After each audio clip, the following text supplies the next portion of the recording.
Olá, tudo bem? Eu sou o Diego, conselheiro matrimonial. Nas horas vagas, sou instrutor bíblico e hoje nós vamos estudar um texto polêmico, Amós 3:3.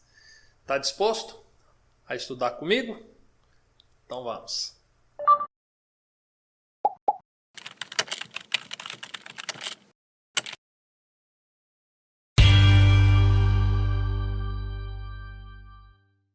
Eu já comecei a introdução do vídeo perguntando se você estava disposto a estudar comigo, porque se porventura você não estiver disposto a estudar comigo, vai fazer algum sentido esse vídeo?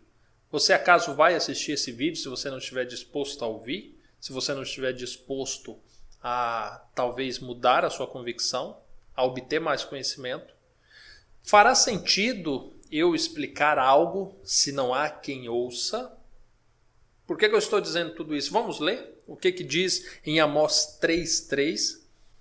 Andarão dois juntos, se não houver entre eles acordo? Bem, o texto é pequenininho, o verso é pequenininho, mas isso causa um estardalhaço no meio religioso, principalmente no que diz respeito a casamento e separações.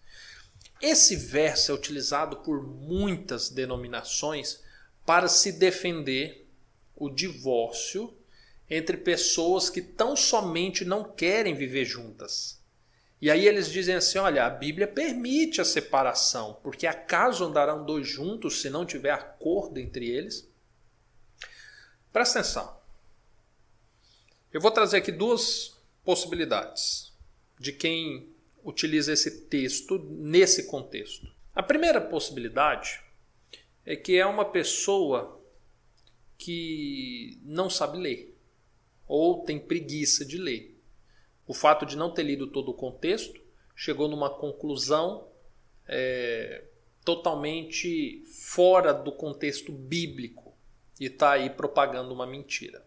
A segunda hipótese que eu trago é que uma pessoa que defende um divórcio utilizando tão somente esta passagem é uma pessoa que acredita que todo ser humano que foi feito à imagem e semelhança de Deus e que acredita que a Bíblia é um instrumento que Deus usa a fim de repreendê-lo, de corrigi-lo, de instruí-lo para que venha conhecer a verdade. Essa pessoa acha que toda essa criatura existente na Terra são um bando de imbecis. Só pode.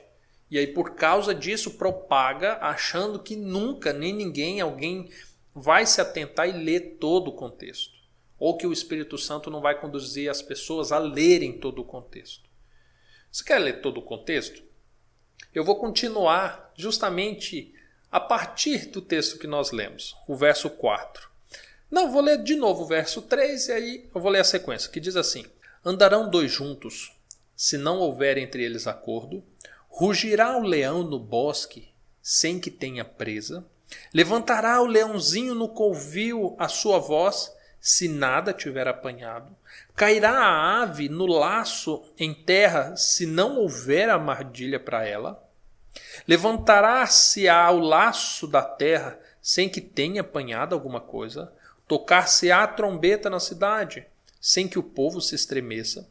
Sucederá algum mal à cidade, sem que o Senhor o tenha feito?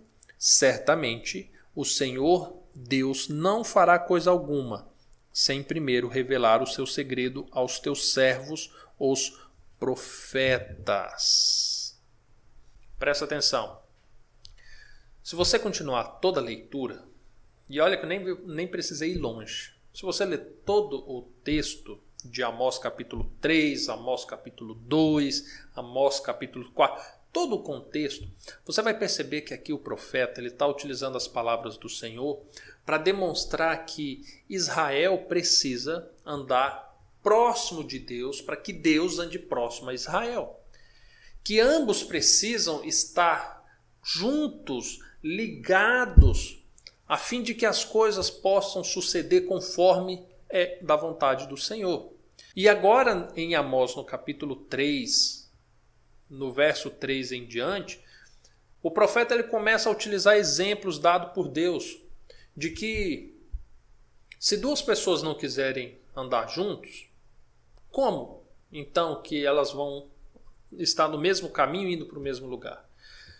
Se um leão não tiver uma presa, por que ele vai rugir? Se uma armadilha fechou sem que tenha nenhum animal, como que isso aconteceu? E aí Deus vai dando exemplo de coisas que precisam de ação e reação. Ação e reação. Até o ponto em que o profeta fala assim, olha, do mesmo modo, Deus não fará nada com o seu povo sem antes revelar a eles o que vai acontecer. Simples. Aqui não é um texto em que Deus está falando assim, olha, vai lá, se vocês não tiverem de acordo, separe. Deixa para lá, para que casar? Para que ficar casado? Separe. Não, Deus não está falando isso. Deus está falando assim, olha, é necessário para que eu ande com você, que você queira andar comigo. É necessário que para que você escute o que eu falo, você se incline a ouvir.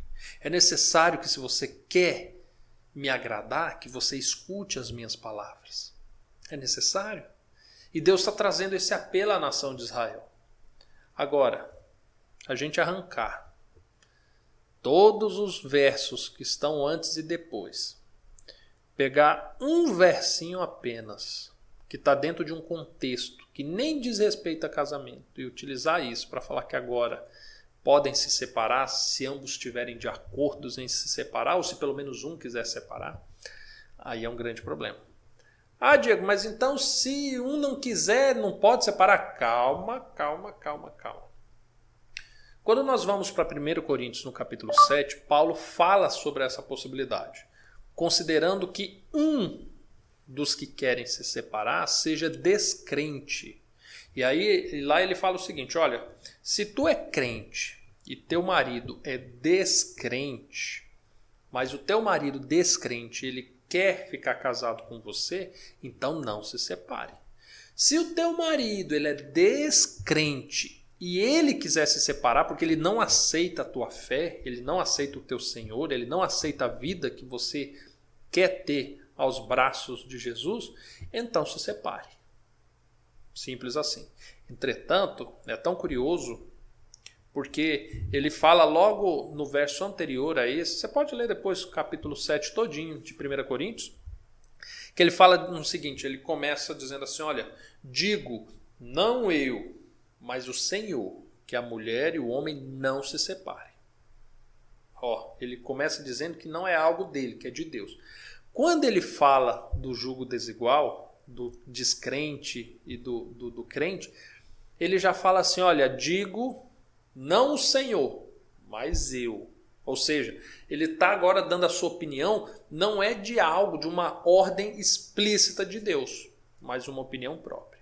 Então, já que ele se permitiu dar a sua opinião, dado umas circunstâncias, eu também vou fazer a mesma coisa. Eu diria para você que se porventura o teu esposo ou tua mulher ela é descrente e ela quer se separar, se jogue aos braços do Senhor. Ore, jejue, busque nas palavras um meio e um caminho de converter o teu esposo ou tua mulher, a fim de que o casamento para ele ou para ela seja uma bênção. Mas não desista, porque em Malaquias 2 Deus deixa bem claro que ele detesta o divórcio. Tá bom?